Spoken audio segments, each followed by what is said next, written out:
చాలామంది క్రైస్తవ సమాజములో ఆదాము జీవముతో జీవిస్తున్నారు కనుకనే డినామినేషన్లు ఏర్పడ్డాయి.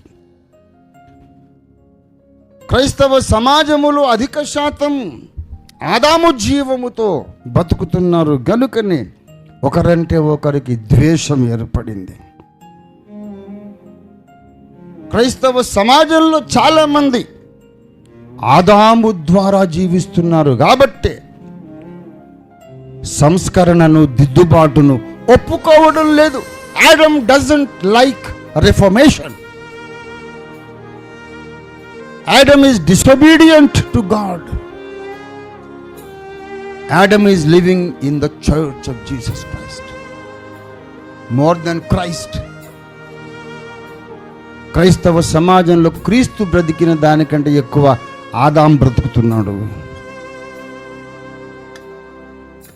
ఆదాముకు వేరే దారి లేదు, వాడిని సిలువేసి చంపాలి.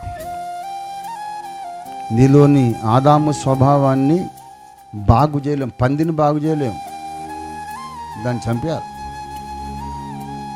అది ఇష్టం లేక ఎందుకు నేనే నా అంతటి నేను సాధన చేసి ప్రయత్నం చేసి మంచిగా నేను ఈ తిక్కలోళ్ళు వీళ్ళందరూ.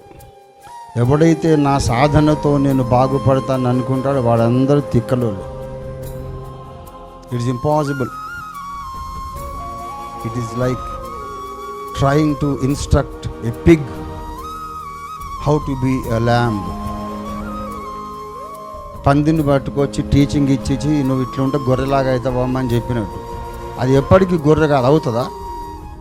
అది చచ్చిందాక నువ్వు టీచింగ్ ఇచ్చినా గొర్రె కాదు బాబు, పందే. అది పందిగా పుట్టింది, పందిగా చచ్చిపోతుంది. Kill that fellow. నీలో ఉన్నటువంటి ప్రాచీన మనిషిని, ప్రాచీన స్వభావమును చంపడానికే యేసు సిలువలో మరణించినాడు.